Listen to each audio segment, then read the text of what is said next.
This week on the Mixtape podcast. Well, if I wanted to like seduce my husband, I'd put on the Benny Hill soundtrack and wiggle my eyebrows, and that would be it. Like, no, Oh, I've got all sorts of visions now. That's brilliant. yeah, and they're just as awful as you're imagining, just as awful. I'm 58. Okay. I'm not a great keyboard player. I'm okay. I can hold. I'm not. I can hold chords. The guy we have now, oh my God! If you go on YouTube and see any of our live show clips featuring our keyboard player, he is amazing. And I can just focus on the singing and the waving of the hair and the wearing of the sequins, which is kind of my strong suit. We were playing in the House of Blues in Los Angeles, and our booking agent at the time came up to me and he said, "Ellen, Kevin Costner's in the audience tonight. He thinks you're really great and he wants to meet you." And I said, "Really?" And he said, "No." Hello and welcome to this episode of the Mixtape podcast. This is where we take a deep dive into the inspirations and influences of my guest as I ask them to select 6 tracks for their imaginary mixtape. Track 1 is an attention grabber. Track 2 is a song they sing in the car or the shower. Track 3 is a cover version. For track 4, I'll ask them to pick a song they wish they could have played to their 18-year-old selves. Track 5 is a song they would use to woo someone.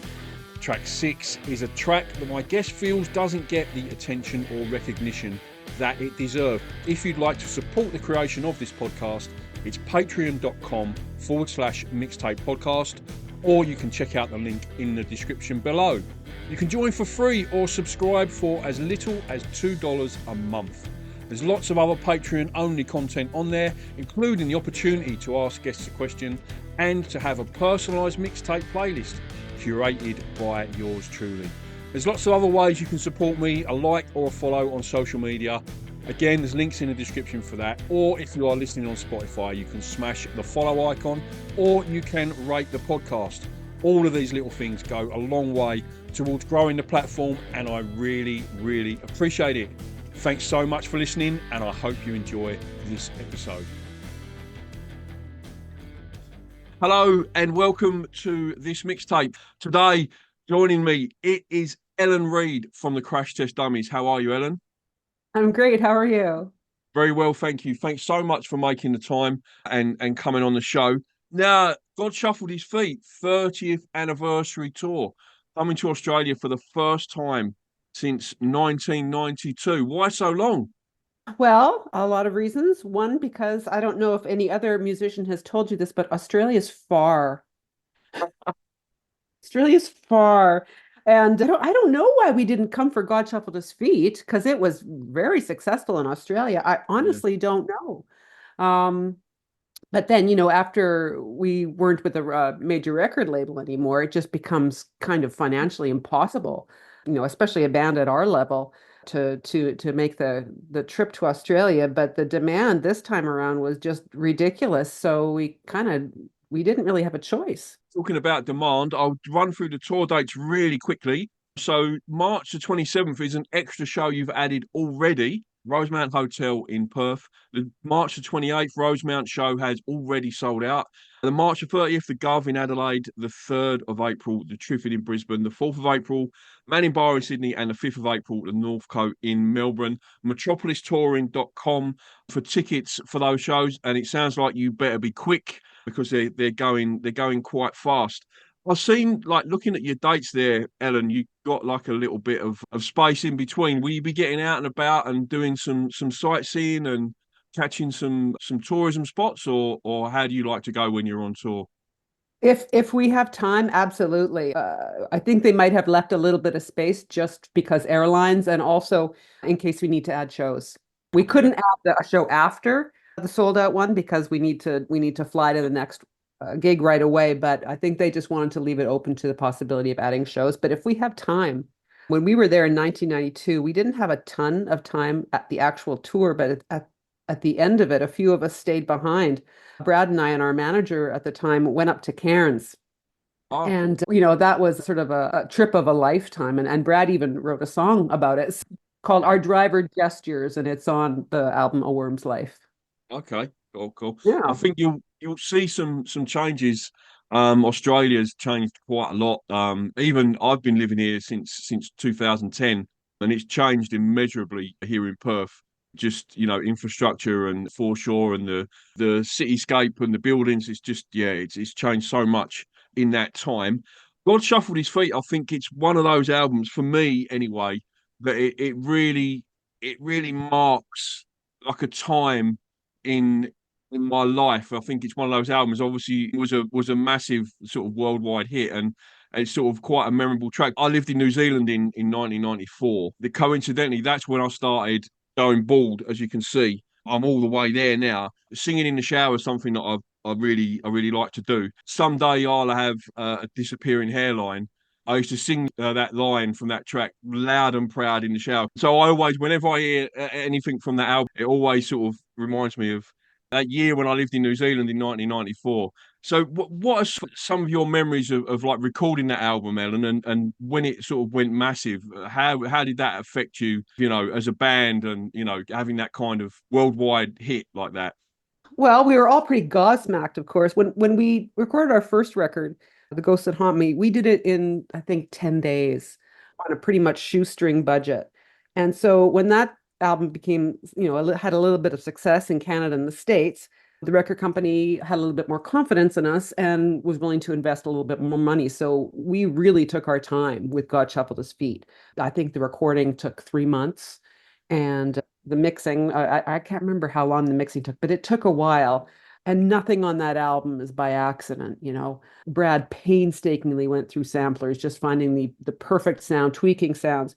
So the whole experience of recording that record was sort of, I think, our introduction to how, at least at the time, real bands recorded records, or our kind of band.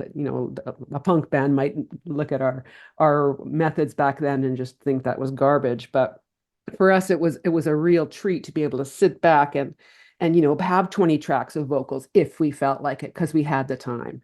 So it was a real joy to be in the studio for that and to have the sort of financial wiggle room to get guest artists that we'd been excited about having. So it was a different kind of bird recording that record, and we didn't really have huge expectations of it being successful. I mean, when The Ghosts That Haunt Me sold 30,000 in Canada, we were like gobsmacked. We were so excited because we were told, that like you'll be lucky if you sell 10,000 copies in Canada.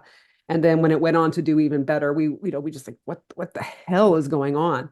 So we weren't expecting God Shuffled His Feet to do as well as it did, especially with a lead track that didn't have chorus words.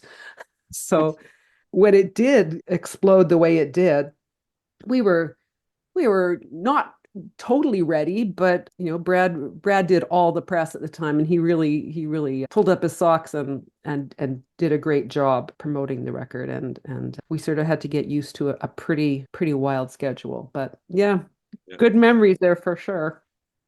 And what can people expect on this tour, set list wise, Ellen? Are you going to be doing the album as is from track one all the way through, or are you going to approach it a little bit differently? We all are going to play the whole album, but we're not going to do it in order because you can't play the big hit, the third song, right? Is the Yeah, third yeah. song. So That was what I was we going to can't ask you. Yeah, yeah. we can't do that. So we're going to play all the songs, but we want to make a good live show, so we're going to be sort of mindful of pace and tempo, and you don't want to have six ballads in a row, that kind of thing. Mm, So there'll be the whole record at some point, and songs from our other records, and a couple of deep tracks. But I mm. don't think there's going to be a ton of surprises. I think people will get what they pay for. I think they're going to have a good time. Sure, sure. I only found out we talk a lot. We'll get to cover versions in a few minutes when we start talking about your mixtape tracks. I literally found out about 2 weeks ago that the Ballad of Peter Pumpkinhead was a cover version. I had absolutely no idea, and I've loved You've that never song done it for before. like 25 years. Incredible, and I think what we always say when we talk about cover versions is when you don't know it's a cover, that's a sign of a good cover version. And I'm not just saying that because you sing it, but yeah, that's my favorite. It's my favorite song of yours. Yeah, absolutely love that. how did that come about? Like with it, obviously it was used in the soundtrack to Dumb and Dumber. Was that something that did the film company reach out to you, or do you know someone who was making the movie, or how did that come about? No, it came about in the opposite direction. We just needed a song for me to sing in the live show, just to give people a break from the bass baritone and to, to add a little sequence to the show.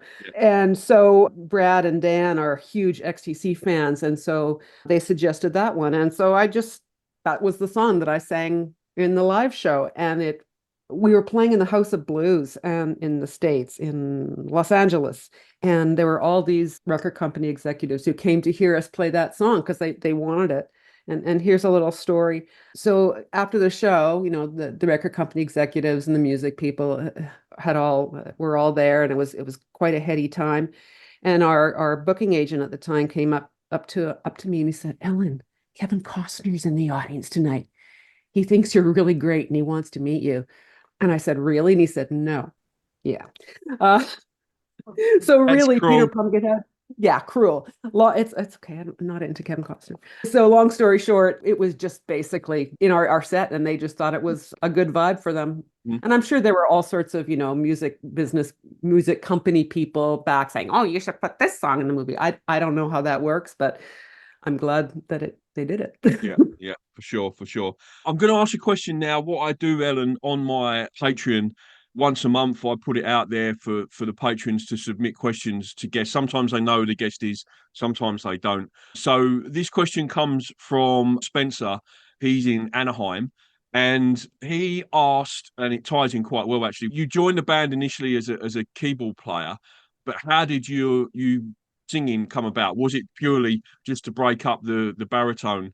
It's kind of funny because when we first formed the band, like before we were even called Crash Test Dummies, just playing at the Blue Note Cafe, this little after hours club in Winnipeg, Brad was talking to a friend of mine who sang with him sometimes. There were like probably 10 members who would play at various times. And he asked if she knew any keyboard players. And she says, "Well, my friend Ellen does." So I went down and started playing keyboards for them, and I didn't sing until probably 8 or 9 months into playing with them. I just didn't like my voice, didn't want to. But then I got a little braver and I started singing backups, and that's sort of where I think my best contribution to the band comes. I'm not a great keyboard player. I'm okay. I'm not. I can hold chords. The guy we have now, oh my God. If you go on YouTube and see any of our live show clips featuring our keyboard player, he is amazing. It's worth the price of admission just to see our keyboard player, Leith. Um, but as far as making the transition from playing keyboards and singing to just singing and playing the accordion, it really is just better for the live show. Um, Brad and I are sort of up front and we're a little bit more animated. And if there's keyboards in front of us, I don't know, it's not a good visual. Mm. So I'm quite happy to not play the keyboards. I don't like that kind of technology stuff. I'm not good at it. I find it frustrating. And I can just focus on the singing and the waving of the hair and the wearing of the sequins, which is kind of my strong suit. Yeah. Okay. Cool. Cool. Thanks, Spencer, for that question. That was awesome, mate. Okay, Ellen, let's talk about your mixtape track choices now. So, as you know, my show's called the Mixtape. So, what I like to do even when I just kick off the radio show or make up a playlist or a compilation, I always go in with a track one attention grabber. So, what would be your track one attention grabbing choice? The song I picked for the attention grabber is a song called XCT by the Vaccines. I don't really know much about this band, but a lot of the new music, any new music that I listen to, I get from my husband because he's always playing music. And every time this song comes on, I will come from wherever I am in the house, from wherever I am in the world, and we will dance Hmm. badly, Yeah. like, badly. So that song is important to me because it means dance, happy time. Fantastic. My 18-year-old niece is a huge vaccines fan. I get a lot of joy talking to her about music because she's so young. But she often now gets me into new stuff as well, which I love. It's great having people in your life like your husband who can bring the new stuff, to your door and spread the good music. That's what the mixtape show is all about, is about spreading new music. So yeah, great choice for your attention grabber, Ellen. Track two, Ellen, is a song you sing when you're on your own in the car or the shower. What did you pick for that? I picked the song Liars by Gregory Alan Isakov. Okay. It's a little slow to start, and I like the version that he does with the Colorado Symphony. It's I I don't like I think there are backups, but it's so melodic, and there's just something about that song that makes me nostalgic. And when, again, this is a song that my husband was just playing around the house, and I actually just stopped and stood still and listened to it. And that doesn't happen to me very often because I'm Mm, kind of distractible. But he's amazing. Gregory Alan Isakov mm, is just someone I could listen to 24/7 and never get bored. He's just his music and his lyrics are so evocative. So I yeah. sing that probably very poorly in the shower.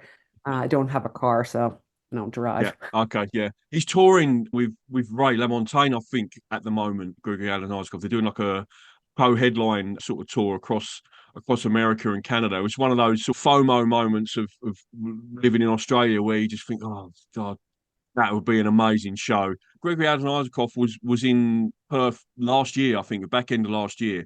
He played in Fremantle. But Ray LaMontagne, as long as I've lived in Australia, I don't believe he's come down. I'm a big fan of his as well. I think that's the second time someone's picked Gregory Alan Isakov. I think the Stable song was another track of his that was Yeah, chosen that one's good too. a while back. Yeah, yeah. Great choice, though. Great choice. Track three, Ellen, of your mixtape is pick a cover version. What did you pick for that? I picked the Hallelujah Chorus by the Roaches. Okay, The I'm not Roaches familiar with that one. are The Roaches are a folk group out of New York City. They had some moderate success in the late 70s, early 80s. They're three sisters who do very intricate three-part harmonies. Mhm. And the Roaches were a huge inspiration to both Brad and I when we first started out. And so I have a very sweet spot for these three gals that sing such tight and interesting harmonies together. Okay, and track four, Ellen, is what is a song that you wish you could play to your 18-year-old self? This was a hard one because I don't know. I was probably listening to all the, songs to have your heart broken by, pathetic, my life is so miserable, because it wasn't. But I think the one that I picked was Vanderlyle Crybaby Geeks by The National. And I picked it, I guess, just because I honestly don't know what that song is about. But for me, it evokes, you know, we all suffer. We all have these similar heartaches in our life, and that, all the very best of us string ourselves up for love. And I don't know, I just feel like it's a things get better kind of song, even though I'm sure that's not what it's about. But that's what I get out of it. I'm a huge fan of the National. They're one of my favourite bands at the moment, and I won't bore you with the story, but I missed them when they were in Perth. I had tickets for their live show. They played Kings Park in Perth, which is a huge outdoor space, and yeah, I missed it. And even now, when you said the National, I've got a little bit of like, oh, dagger in the heart of like, yeah, missed out on that gig. I've only Yeah, seen them once, but they're fabulous. oh, they're so good. They're so good. The last time someone picked the National, we went off on like a 20-minute mutual froth over Matt and the band and how good they are and talking about all their songs. So I'm not going to go there because we're a lot more limited for time. But yeah, I've got all of their albums on vinyl, all their albums on CD. Yeah, I'm just one of Oh, them. I'm gotta just pick that one then. I'm a huge fan. I'm a huge fan of the vinyl, and his solo stuff's really good as well. Yeah, his solo album's really good as well. The title of it escapes me at the moment, but yeah, that's a My really good album. husband says that he really wants to be a metal. He keeps like my husband says that in interviews, he really just wants to be in a metal band, and the Yeah, other yeah. guys and just say no. They've got a lot going on as well. I'm not sure if it's the keyboard player or one of the guitarists produces Taylor Swift. Yeah, yeah, and does a lot with her as well. So yeah, and that duet that they did together Well, they've done two. I think they did one on her album and one on the last National album. They're fantastic duets, and I think his voice really like lends itself to duetting with that sort of female vocal. I think similar to Brad. I think in his sort of vocal a little bit in his style. And yeah, I just think that they're a brilliant band. I'm going to stop talking about them now, otherwise we'll be here all day. We won't get to the last two tracks. All right, track 5, Ellen. You were making up a mixtape for a romantic interest. What would be a track that you would put on your mixtape to let someone know you're romantically interested in them? I have picked a song sung by Peggy Lee called Hey Hmm? Big Spender. Okay, great choice. Great choice. It's like I looked at this question, it's like, well, if I wanted to like seduce my husband, I'd put on the Benny Hill soundtrack and wiggle my eyebrows, and that would be it. Like, no, we don't do that. Yeah, So yeah, yeah. Big Spender, I figured. Yeah, Big Spender. Okay, Peggy. cool, brilliant. I was just the follow-up question to that was normally has that ever worked for you or have you ever done that for someone else? But you've answered that there with the Benny Hill. Oh, I've got all sorts of visions now. That's brilliant. Yeah, and they're just as awful as you're imagining. Just as awful. I'm 58. Okay. Finally, Ellen, for your final track of your mixtape, pick a song that you think doesn't get the recognition or attention that it deserves. Now, this was a tough one because there's so many, so many amazing songs that are by artists that for whatever reason, they don't get the promo, they just don't get that chance that so many other artists do. So I picked one that it's very old and it's by a Canadian artist called Gowan, and the song is called Criminal Mind. And the the 1985 it was released in 85, so it's very dated sounding, lots of synth drums and stuff, but the core song is, I don't know, I just think it's just very, very moving, the music. So yeah, I picked that. Okay, He's cool. I think he tours with Styx now too, so Oh, right. Okay. Yeah, yeah. yeah.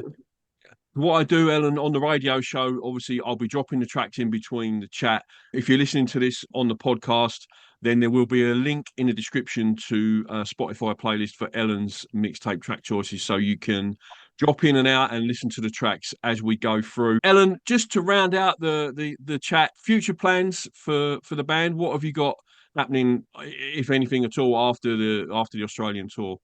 Well, that's about as far out as we have plans, but at this point we'll just play as long as they book us. Mm. We're just really grateful that people will still come out and see us, and they're bringing their adult kids, which is fantastic. Yeah. Also awful. It's great. So I think as long as we're still healthy and as long as people still want to come and see us, we'll be kicking around. And I don't know really, to be frank, if we would get back to Australia, like what the chances of that are. So if you're wanting to come and see us, now might be the chance. We're not getting any younger. We're glad to be back on the road. Ellen, thanks so much for coming on the show. I really, really appreciate your time. Safe travels down to Australia. It's not that far, honest. It's not that bad. And I will see you at the Rosemount Hill in March next year. Thanks very much, Ellen. Cheers. Awesome. Thank you. See ya. Bye bye. Bye. Thank you so much for listening to the Mixtape podcast. All the links that you will need are in the description below. Link to my Patreon, my guest website and social media, my social media, and the link to the Mixtape tracks playlist as chosen by today's guest. Thanks so much for listening. Until next time.